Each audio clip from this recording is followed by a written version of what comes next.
네, 우리 한번 좌우 바라보시면서요, 이렇게 인사하면 좋겠습니다. 당신은 하나님의 기쁨입니다. 아멘. 네, 네. 이제 오늘부터 이제 우리가 이제 예수님의 고난, 그죠? 우리가 쭉 사순절 기간을 이렇게 쭉 보내고 있었는데, 이제 오늘부터는 이제 예수님께서 본격적으로 예루살렘에 입성하시면서 솔직히 시간상으로는 바로 다음 날 죽으셔요. 예수님이 죽으셔. 그러니까 이 12시간 안에 있었던 사건들을 이제 우리가 한 주 동안 같이 묵상할 텐데요.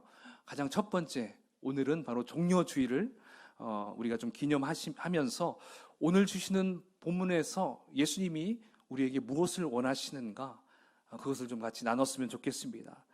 그래서 저는 오늘 본문을 통해서 주님이 기뻐하시는 신앙생활이 무엇인가, 좀 이것을 좀 같이 나누면 좋을 것 같다는 생각을 해봅니다.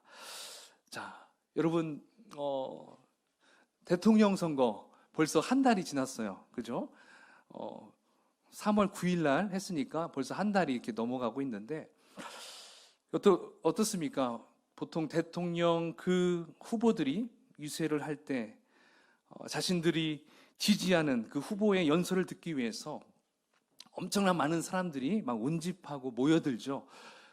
모르겠어요. 요즘에는 그게 조금 덜 할 수 있는데, 예전에만 해도 뭐 여의도 광장에 막 100만 명이 모였다, 막 그런 기사가 이렇게 있었던 게 떠오르네요. 어쨌든 굉장히 많은 사람들이 운집하죠. 인파가 모입니다. 바로 오늘 본문의 풍경이 이와 비슷했을 거라 생각을 해봐요. 굉장히 많은 사람들이 지금 모여 있죠. 예수님께서 예루살렘에 입성하는 이 장면, 여러분 사복음서 마태, 마가, 누가, 요한, 이 사복음서에 다 등장하고 있어요. 그러니까 바로 이 예루살렘에 입성하는 것은 예수님의 사역에 있어서 가장 중요하고 의미 있는 사건이다라고 말할 수가 있다는 것이죠. 사실 이제 예수님은 고난의 첫 발을 내딛는 장면이다라고 보면 됩니다. 자, 우리가 한번 1절에 봅시다. 1절을 같이 한번 읽어볼까요? 시작. 그들이 예루살렘에 가까이 와서 감난산 벳바게와 베다니에 이르렀을 때에 예수께서 제자 중 둘을 보내시며. 아멘. 자, 여기에 산 하나가 나오죠. 무슨 산인가요? 감난산이죠. 예루살렘 가까이에 있는 감난산. 자, 이 감난산은 예루살렘에서 동편에 위치하고 있습니다. 예, 보이죠? 이 바로 예루살렘 옆에 있는 감난산입니다. 그래서 이 감난산에서 예루살렘 전체가 보여요. 그리고 저 산에는요, 이제 예수님께서 고난과 죽음을 앞두고 여러 가지 중요한 일들이 저기에서 일어났던 곳이 바로 감난산입니다. 그래서 저기에서 예수님께서 기도하실 때 어디 무슨 동산이죠? 겟세마네 동산이죠. 그 겟세마네 동산도 저기 감난산에 있습니다. 그리고 예수님의 승천하신 곳도 바로 감난산이죠. 그러니까 이 감난산은 굉장히 예수님의 사역 가운데 마지막에 있었던 그 사역 가운데 펼쳐졌던 그런 장소다라고 보면 됩니다. 그리고 지난주 여러분 제가 설교 기억나십니까? 누구에 대해서 설교했었죠? 나사로. 나사로의 집도 바로 베다니에 있었죠. 베다니. 저기 감난산 옆에 있는 마을도 베다니였어요. 그러니까 이제 굉장히 이 감난산에서 중요한 사건들이 벌어졌다는 걸 볼 수가 있어요. 자, 이곳에서 이제 예수님께서 제자 둘을 마을 건너편으로 보냅니다. 그러면서 거기에 가면 한 번도 타보지 않은, 한 번도 타보지 않은 나귀 새끼가 있을 거다. 거기 가서 끌고 와라. 딱 이렇게 명령하죠. 근데 만약에 왜 이렇게 하느냐 묻는다면 이렇게 대답하거라. 주가 쓰시겠다 하라. 이렇게 구체적인 대답까지 말씀하시죠. 자, 그래서 제자들은 굉장히 궁금했을 것 같아요. 근데 묻고 따지지도 않고 순종하면서 그곳에 갑니다. 가서 봤더니 정말 예수님이 얘기하신 대로 그 나귀가 보여요. 그래서 그 나귀의 고삐를 풀고 데리고 오려고 하죠. 근데 갑자기 그 옆에 있던 사람 중에 한 사람이 묻죠. 그가 이렇게 얘기했을 것 같아요. 지금 뭐 하는 거요? 갑자기 놀랬잖아요. 왜? 분명히 주인이 있는데 끌고 가니까 도둑놈으로 생각하겠죠. 지금 뭐 하는 것이요? 뭐 이렇게. 지금 뭐 하는 것입니까? 이게 아니죠. 굉장히 언성이 높았겠죠. 그때 제자들이 당황하지 않고 주께서 쓰시겠다고 합니다. 딱 차분하게 얘기를 하니까 그러면 가져가십시오. 이렇게 나왔던 거죠.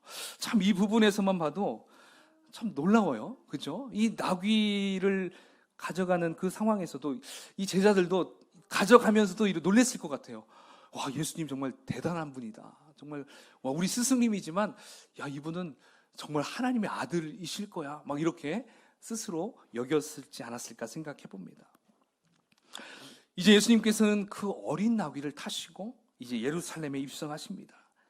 여러분, 그때 무슨 일이 벌어졌어요?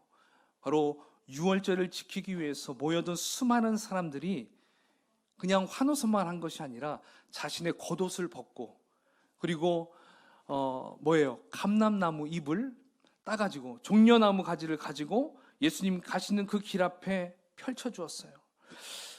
당시에 이렇게 옷과 나뭇가지를 깔아주는 것은요, 굉장히 특별한 사람에게만 할 수 있어요. 굉장히 지위가 높은 사람, 그러니까 왕과 같은, 황제와 같은 그러한 사람이 행차할 때 행해졌던 관습이었어요. 특히 종려나무 가지는 보통 승리의 상징을 가리켰거든요. 그래서 주로 왕이 지나가는 길에 펴놓거나 흔드는 바로 그러한 일을 했던 것이죠. 자, 이제 우리 한번 구절을 같이 앞부분만 한번 봐볼까요? 자, 앞부분 자들까지 9절 시작. 앞에서 가고 뒤에서 따르는 자들. 예. 여러분, 이렇게 많이 모인 사람들은 어떤 사람들일까요? 그냥 소문 듣고 왔던 사람일 수도 있겠지만 분명히 예수님께서 바로 기적을 행하셨던 것을 보았던 사람들이었을 거예요. 그러니까 바디메오가 여리고에서 눈이 번쩍 띄었잖아요. 예, 그걸 보았던 사람들이 막 몰려들었을 것이고요. 그리고 얼마 전 나사로 죽었다가 살아나는 것을 목격한 사람, 또 그 내용을 들었던 사람들이 이제 막 몰려들었을 것입니다. 아, 그 예수님이 지금 여기에 당도하셨대. 그래서 그 얘기를 들은 많은 사람들이 모였을 것입니다. 그들은 새끼 나귀를 타고 예루살렘 성전으로 입성하시는 주님을 어떻게 합니까? 찬양하면서 환호하고 있어요. 그들이 찬양하는 환호는 어떻게 했냐면 9절 중반부터 10절까지인데요. 호산나부터 한번 같이 읽어볼까요? 시작. 호산나 찬송하리로다. 주의 이름으로 오시는 이여 찬송하리로다. 오는 우리 조상 다윗의 나라여 가장 높은 곳에서 호산나 하더라. 아멘. 우리가 아까 찬양 시간에 가장 많이 불렀던 찬양이 호산나였죠. 호산나. 여러분, 호산나가 무슨 뜻일까요? 호산나. 호산나는 그거예요. 우리를 구원하소서. 우리를 구원하소서. 저를 구원하여 주시옵소서. 호산나. 다윗의 자손 예수여. 이 말이거든요.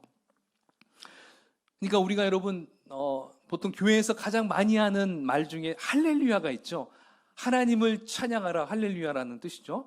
바로 이렇게 이 호산나도 굉장히 축제 기간에 기쁨을 나타내는 그러한 단어라고 할 수가 있다는 것이죠. 그래서 예수님을 왕으로 맞아들이는 그들의 기쁨을 표시한 것이 바로 호산나였습니다. 그리고 주님의 이름으로 오시는 분이라는 단어가 있어요. 주님의 이름으로 오시는 분, 이것은 구약에 예언된 메시아를 지칭하고 있어요. 또 여기 본문에 보면 다윗의 나라 이렇게 써 있죠. 다윗의 나라. 이 말도 그들이 예수님을 이제 다윗을 통하여 약속하셨던 그분으로 이해하고 있다는 걸 보여줘요. 따라서 수많은 군중들이 자신들의 옷을 깔고 주님을 환호하는 이런 모습, 또 그들이 주님을 환호했던 내용을 보면 그들은 예수님을 그들이 바라고 고대했던 메시아, 구원자로 인정하였음을 우리는 알 수가 있습니다. 바로 여기까지가 오늘 본문의 스토리예요. 그래서 여러분 부활절 때 칸타타를 많이 하잖아요. 근데 우리 교회는 이제 칸타타는 아직 할 수가 없죠. 예, 제가 있지만 할 수가 없어요. 아름다운 교회에서는 제가 거의 10년 동안 계속 칸타타를 부활절에도 크리스마스 때도 계속 해왔는데 그때 부활절 칸타타에서 가장 앞부분에 있는 그 찬양이 바로 호산나 이 곡이에요. 호산나의 곡도 여러 가지가 참 많이 있더라고요. 보면서 어쨌든 그러면서 영상에 많은 사람들이 막 이런 나뭇가지를 흔들고 옷을 막 펼치고 막 그런 모습들이 이런 기억날 겁니다. 그런데 여러분, 오늘 우리가 이 본문을 보면서 좀 바르게 이해하고 적용하기 위해서 먼저 몇 가지, 한 두 가지 정도 살펴봐야 될 것이 있어요. 그 중에 첫 번째는요, 이겁니다. 예수님께서 지금 예루살렘 입성하기 이전까지는요, 특별히 자신을 드러내지 않았어요. 그죠? 아직 이건 얘기하면 안 돼. 막 이렇게 얘기하셨어요. 그런데 예루살렘에 입성하실 때가 되니까 이제 공개적으로 입성하는 것을 볼 수가 있습니다. 요즘에 얘기한다면 신문에 어디에 가장 딱 나온 겁니까? 일면에 가장 헤드라인에 딱 나오는 것이죠. 예루살렘 성에 입성하다. 이렇게 딱 나올 수 있겠죠. 그리고 또 뉴스에서도 그냥 녹화 방송을 틀어주는 것이 아니라 라이브로 방송을 막 여러 방송 채널들이 막 보고 있을 거예요. 유튜브에서도 막 뜰 거예요. 바로 이처럼 예수님은 많은 사람들에게 드러내면서 이렇게 나오고 있어요. 이전에는 제자들에게 입단속하고요. 그리고 고침받은 사람들, 치유받은 사람들, 막 귀신이 자기에게서 나간 사람들, 또 죽었다 살아난 사람들, 이런 사람들에게 아직 이 사실을 누구에게도 얘기하지 말라. 그냥 대제사장에 가서 보여줘라. 너 나았다는 것만 보여줘라. 이 정도였어요. 그런데 지금은 만천하에 공개적으로 알리면서 이렇게 예루살렘 성에 입성하고 있어요. 왜 이렇게 입성하실까요? 왜 자기를 다 드러내면서 입성하실까요? 바로 때가 되었기 때문에 그래요. 때가 되었기 때문에. 예수님께서 이 땅에 오신 목적을 이루시기 위한 때가 되었기 때문에 그래요. 그래서 나귀 새끼를 타고 입성하시는 것도 좀 튀어보시려고 이렇게 입성하는 게 아니었어요. 예언대로 지금 나귀 새끼를 타고 가시는 겁니다. 스가랴 9장 9절에 보면 이런 말씀이 있어요. 구약 성경에 이렇게 예언했는데요. 우리 한번 같이 읽어볼까요? 시작. 시온에 따라 크게 기뻐할지어다. 예루살렘에 따라 즐거이 부를지어다. 보라, 내 왕이 내게 임하시나니 그는 공의로우시며 구원을 베푸시며 겸손하여서 나귀를 타시나니 나귀의 작은 것 곧 나귀 새끼니라. 아멘. 여러분, 예수님께서는 의도적으로 나귀 새끼를 타고 입성하셨어요. 그래서 이것은 자신이 십자가의 죽으심으로 가는 이 길이 우연히 발생한 것이 아니라 지금 하나님의 섭리 가운데 이루어지고 있다라는 걸 보여주고 있는 거예요. 그리고 본인이 바로 구약에서 예언되었던 그 메시아라는 것을 보여주고 있다는 것이죠. 그래서 주도적으로 이 일을 행하신 거예요. 자신의 뜻을 아시는 예수님께서 이제 자신을 향한 하나님의 뜻을 자발적이고 적극적으로 이루어 가시는 것을 우리는 볼 수가 있습니다. 결국 이 사건 때문에 이제 종교 지도자들, 특별히 대제사장들과 서기관들, 장로들이 바로 그들이 얼마나 예수를 붙잡고 죽이려고 혈안이 되었겠습니까? 바로 이들에게도 좋은 빌미를 제공하고 있다는 것을 우리는 볼 수가 있다는 것이죠. 그래서 예수님은 마지막 사역이자 마지막 사명, 십자가에 달려 돌아가신 것, 이렇게 자신을 공개하면서까지 이제 적극적으로 예루살렘에 입성하는 것입니다. 자, 그렇다면 두 번째, 여러분, 이 어린 나귀, 이 새끼 나귀를 타고 가신 이유는 무엇을 의미할까요? 여기에도 의미가 분명히 있습니다. 왕으로 입성한다면 여러분 무슨 말을 보통 타고 나아가야 될까요? 여러분 동화책에 또는 소설책에 영화를 볼 때 왕이나 또는 왕자들이 이렇게 입성할 때 어떤 말을 탑니까? 멋진 백마를 타거나, 그죠?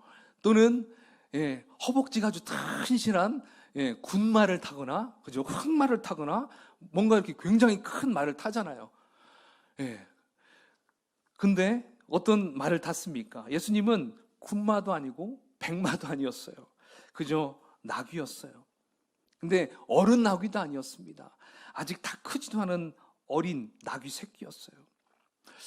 저는 요즘으로 생각한다면 여러분 이제 곧 대통령 취임을 앞두고 있잖아요. 대통령 취임식 때 무슨 차를 타야 됩니까? 최고급 세단을 타고 쫙 옆에 막 그 호위하면서 가잖아요.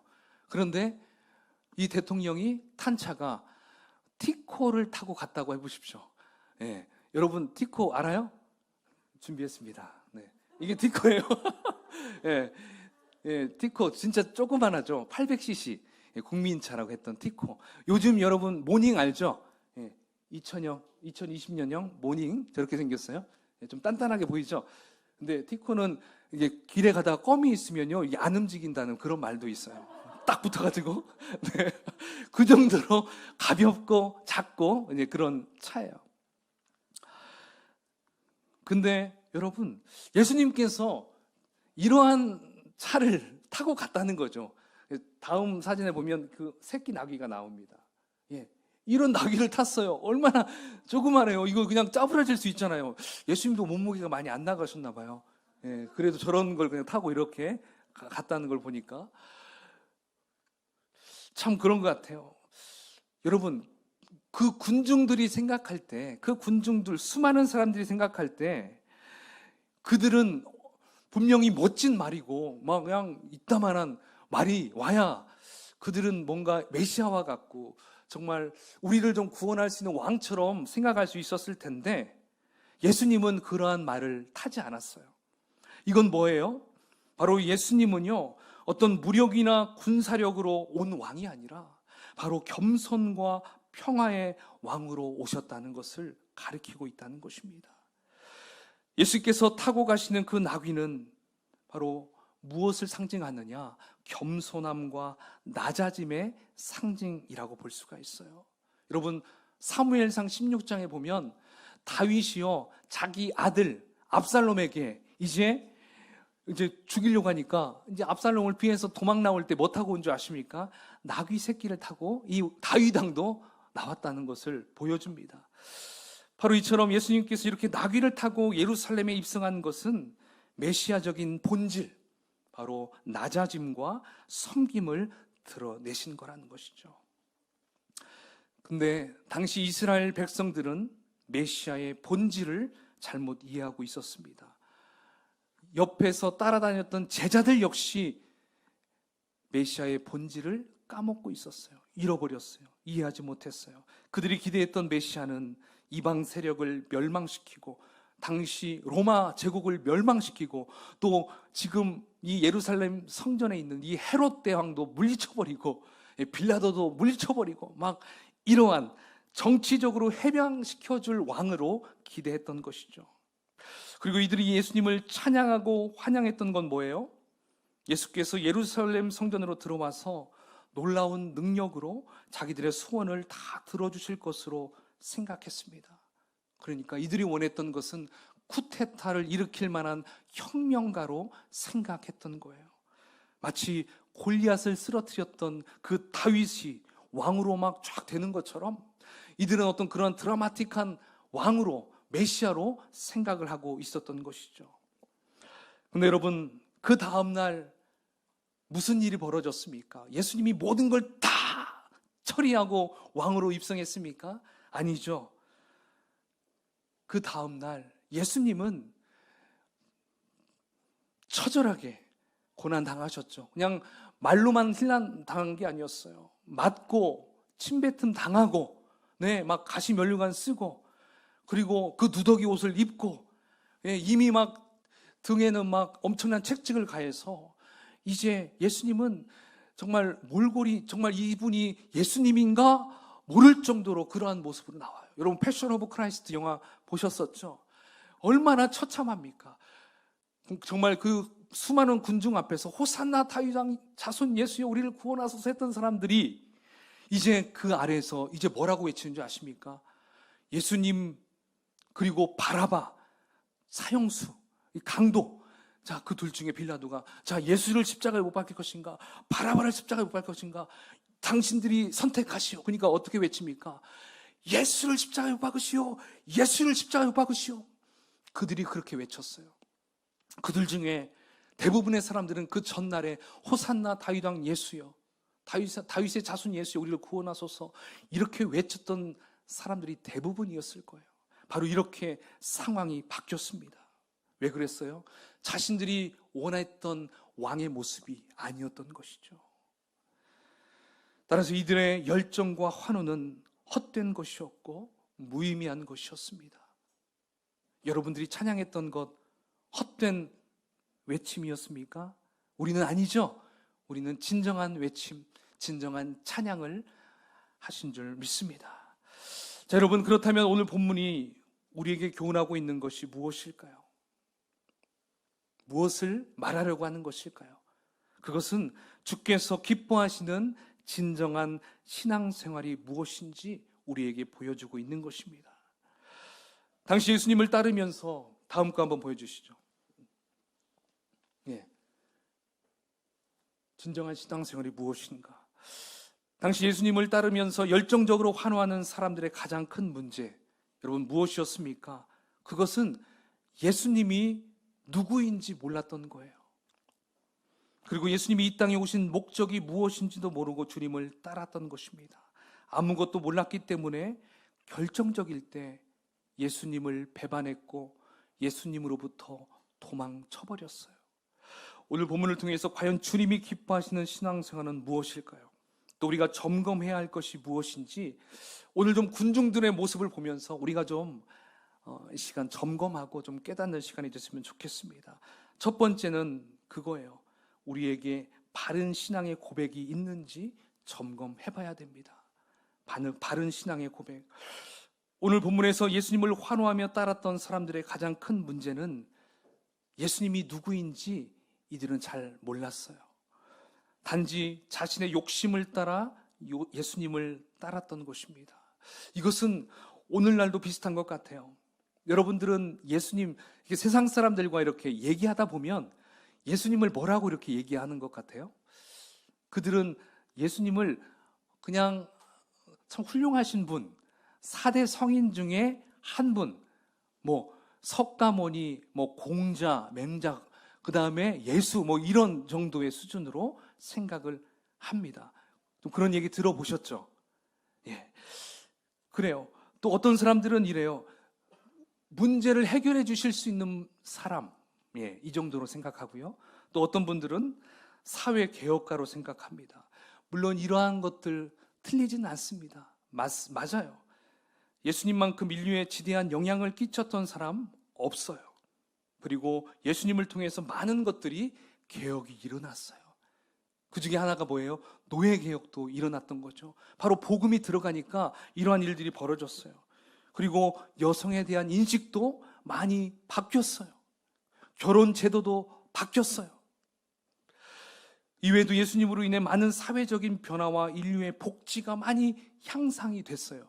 그건 충분히 우리가 동의할 수 있고 인정을 합니다. 그러나 세상 사람들의 가장 큰 문제는 이러한 역사를 일으킨 예수님을 하나님과 같은 구원자로 그리고 어떤 신적인 분으로 여기지 않는다는 것입니다. 역사적으로 예수님을 이 땅에 오신 분으로 그냥 인정은 하지만 예수께서 그리스도, 구원자, 신성을 소유하신 하나님으로 믿지 않는다는 것입니다. 여러분, 근데요, 교회 밖에서만 이렇게 생각할 수 있다고 생각하는데 그건 또 잘못된 생각입니다. 교회 안에서도 보면 예수님을 제대로 모르는 분이 참 많이 있더라고요. 그러다 보니까 교회 안에서 예수님을 제대로 이해 못하니까 어떻습니까? 교회 안에서 어떤 예배 또는 어떤 봉사를 하든지 처음에는 뭔가 잘하는 것 같은데 시험이 탁 오잖아요. 그러면 이곳을 떠나버려요. 그리고 멀리 가고요. 그리고 사람과 또 말도 하려고 하지 않고, 참 그런 분들이 좀 있어요. 왜 그래요? 예수님을 제대로 모르기 때문에 이러한 현상이 나올 수 있다는 것입니다. 여러분 어떻습니까? 혹시 예수님에 대해서 아직도 잘 모를 수 있는 분이 있을 수 있을 거예요.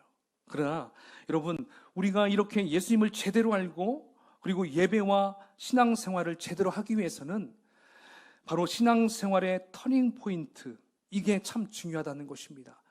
신앙생활하면서 우리에게 가지고 있는 전환점이 여러분 어디에서 나와야 될까요? 바로 그것은 신앙 고백에서 나와야 한다는 것입니다. 신앙 고백.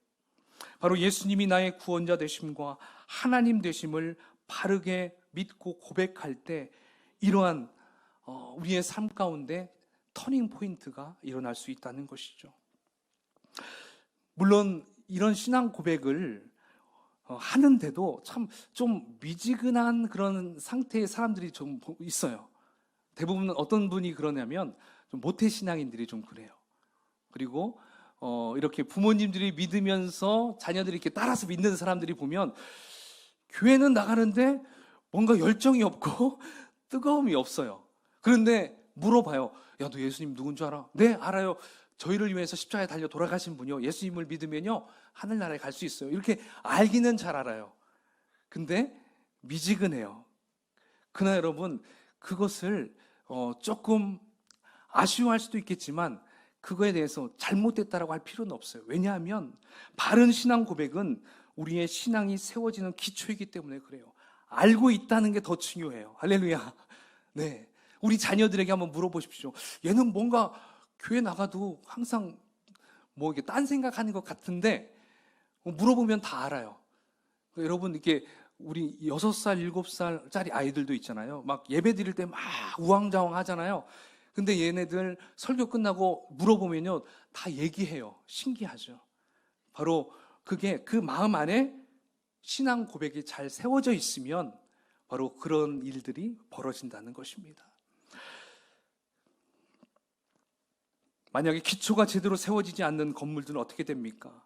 주위에 작은 충격을 받으면 쉽게 무너져 버리죠. 마찬가지로 바른 신앙 고백이 없는 헌신, 온전한 헌신이 될 수가 없습니다. 그리고 바른 신앙 고백이 없는 헌금은 온전한 헌금도 될 수가 없고요. 바른 신앙 고백이 없는 예배와 찬양은 온전한 예배와 찬양이 될 수가 없다는 것입니다. 그러므로 우리가 필요한 것은 이겁니다. 바르고 온전한 신앙 고백. 할렐루야. 이게 너무 중요해요. 여러분, 장로교인 분들에게 신앙 고백 얘기하면 어떤 생각을 할까요? 전능하사 천지를 만드신 하나님 아버지를 내가 믿사오며 그 외아들 우리 주 예수 그리스도를 믿사오니, 뭐예요? 사도신경. 저도 장로교에서도 이렇게 자라왔기 때문에 사도신경을 예배 때마다 많이 했어요. 근데 여러분, 성경에 보면 제대로 된 신앙 고백을 한 제자가 있죠. 누구죠? 베드로죠. 베드로가 고백한 그 신앙 고백 어디에서 한 줄 아십니까? 가이사랴 빌립보에서 했어요. 가이사랴 빌립보는요, 어떤 곳이냐면 당시 황제의 신상이 있는 곳이에요. 황제의 신상이 보여지는 그곳에서 예수님께서 너희들은 나를 누구라 생각하느냐 물어보았어요. 그러니까 얼마나 압도했겠어요. 그 신상이 딱 있는 데서. 잘못 얘기하면 걸리면 죽을 수도 있는데. 근데 베드로가 이렇게 고백하죠. 한번 읽어볼까요? 자, 위에만 읽어봅시다. 시작. 주는 그리스도시요 살아계신 하나님의 아들이십니다. 네, 이렇게 고백을 했어요. 근데 여기서 우리가 한 가지 더 추가해야 할 부분이 있습니다. 그 아래 거예요. 그 아래 거. 이게 우리의 고백이 돼야 돼요. 한번 읽어볼까요? 시작. 예수님은 나를 위해 십자가에 죽으시고 부활하시고 다시 오실 하나님의 아들이십니다. 아멘. 믿으십니까? 아멘. 그래요.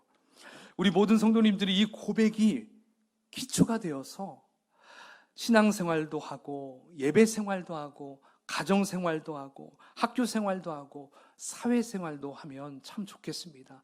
이 고백이 내 중심에 딱 자리 잡혀야 한다는 것이죠. 자, 이제 두 번째 하나는 신앙 고백을 점검해야 되고요. 이제 두 번째, 하나님께서 기뻐하시는 신앙생활을 위해서는 우리의 열정과 기도를 점검해 봐야 됩니다. 우리의 열정, 기도. 오늘 본문의 군중들은 엄청난 열정으로 주님을 환호했어요. 그런데 그들이 열정적으로 주님을 왜 환호했습니까? 그것은 자신들의 모든 문제를 해결해 주실 분으로 여겼기 때문에, 그러한 것으로 기대했기 때문에 그랬어요. 그러니까 이들의 소원을 이루는 것이 주님을 따르는 그들의 목표였다는 것이죠. 그러나 주님은 그들의 뜻을 이루기 위해서만 오신 것이 아니라 누구의 뜻을 이루기 위해서 오셨습니까? 하나님의 뜻을 이루기 위해서 오셨습니다. 하나님의 뜻이 예수님의 인생의 목표였고 그것을 위해 최선을 다하셨다는 것이죠. 여러분, 오늘날도 이렇게 엄청난 열심과 열정으로 교회를 섬기는 분들이 많이 있습니다. 그런데 당시 군중들처럼 주님의 의도를 모르고 인간적인 관점에서 그냥 인간적인 열정과 열심으로 주님을 섬기는 분들이 있다는 것이죠. 주님을 위한 열정이라고 말하면서 이 사람들은 주님을 드러내는 것이 아니라 자신의 이름을 드러냅니다. 자신의 만족과 목적을 위한 열정에 사로잡혀 있다는 것이죠. 그래서 자기 만족이 이루어지지 않거나 자신의 삶에 어려움이 생기면 그 열정이 쉽게 식어져 버려요. 여러분, 정말 주님이 기뻐하시는 열정은 어떤 열정일까요? 그것은 하나님의 뜻을 깨닫고 그 뜻을 이루기 위한 열정인 줄 믿습니다. 바로 그때에 우리의 신앙이 바른 방향으로 갈 수가 있어요. 그리고 그 열정도 계속 유지될 수 있다는 것입니다. 자, 여러분, 열정을 우리가 점검했다면 이제 두 번째, 좀 기도에 대한 부분도 한번 살펴보면 어떨까요? 기도. 여러분, 우리의 기도에 있어서 가장 중요한 것은 나의 뜻과 내 소원이 이루어지는 것이 아니고 나를 향하신 하나님의 뜻이 이루어지는 것입니다. 그런데 많은 사람들에 있어서 신앙의 최우선 목표는 어디에 있습니까? 나 자신의 어려움이 해결되고 내 소원이 이루어지는데 거기에 가장 목적을 딱 두고 있다는 것입니다.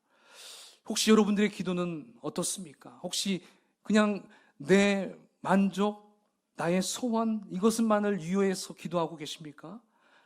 여러분 잘 기억하세요. 이러한 기도는 이방 종교들도 똑같이 하는 기도입니다. 비나이다, 비나이다. 부처님께 비나이다. 비나이다, 비나이다. 옥황상제께 비나이다. 그들도 이렇게 빌면서 자신의 소원을 간구해요.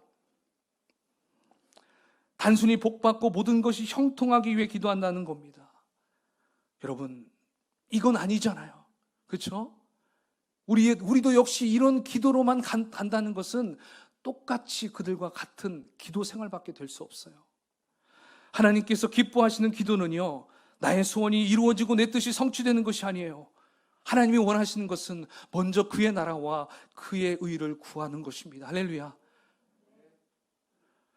마태복음 6장 13절에 이렇게 말씀합니다. 그런즉 너희는 먼저 그의 나라와 그의 의를 구하라. 그리하면 이 모든 것을 너희에게 더하시리라. 할렐루야. 먼저 하나님의 나라와 하나님의 뜻을 구하십시오. 그러면 그 다음 것은 여러분들이 구하고 원하는 모든 소원하는 것들은 하나님께서 알아서 다 이루어 주신다는 것입니다. 이것이 기도의 원리입니다. 믿으십니까? 아멘, 아멘. 진정한 그리스도인은 나의 문제에 집착하지 않습니다. 내가 어떻게 되든지 해도 큰 관심이 없다는 거죠. 단지 주님의 소원이 이루어지고 주님의 뜻이 이루어지기를 바라는 거예요. 나의 소원이 잘 이루어지지 않더라도, 내가 좀 창피함을 당하더라도 주님께서 영광 받으시고 주께서 높임을 받을 수 있다면 우리는 그것 때문에 기뻐하고 감사할 수 있어야 됩니다. 이걸 우리가 점검해야 됩니다. 우리의 기도에 있어서 최고의 관심은 하나님의 나라입니다. 하나님의 뜻입니다. 바로 이걸 위해서 예수님도 죽으셨어요. 다 감당하셨어요. 근데 예수님이 다 감당하셨는데 우리라고 여러분 이제 내 살고 싶은 대로 살아야 되겠습니까? 아니죠. 우리도 주님의 뜻대로 하나님의 영광의 모습대로 하나님의 나라를 위해 살아야 된다는 것입니다. 여러분 이제 말씀을 맺겠습니다. 오늘 본문은 주님께서 예루살렘에 입성하는 장면을 기록하고 있습니다. 그런데 당시 사람은 주님의 의도를 모른 채 잘못된 열정으로 주님을 따라가고 환호했습니다. 물론 우리는 열심을 다해 주님을 따라야 하고 최선을 다해 주님을 섬겨야 됩니다. 그러나 무엇보다 중요한 것은 주님에 대한 바른 신앙 고백의 기초 위에서 주님을 섬기고 그리고 주님을 향한 열정이 내 뜻과 내 소원을 이루기 위함에서 나오는 것이 아니라 하나님의 나라와 하나님의 뜻을 이루기 위함으로부터 시작되어야 한다는 것입니다. 믿습니까? 바로 이거예요. 오늘 해야 될 이야기가 이거예요. 2000년 전에 그렇게 예수님께서 입성하시면서 그 수많은 군중들의 모습과 똑같이 우리가 주님을 환호하면 안 된다는 것입니다. 정말 예수님의 의도를 알아야 되고 그리고 예수님이 지금 어떠한 목적으로 나아가는지 우리가 알아야 돼요. 한 주 동안 우리가 그 뜻을 알면서 그리고 그 고난에 동참하는 저와 여러분이 되시기를 주님의 이름으로 축원을 드리겠습니다. 아멘, 아멘.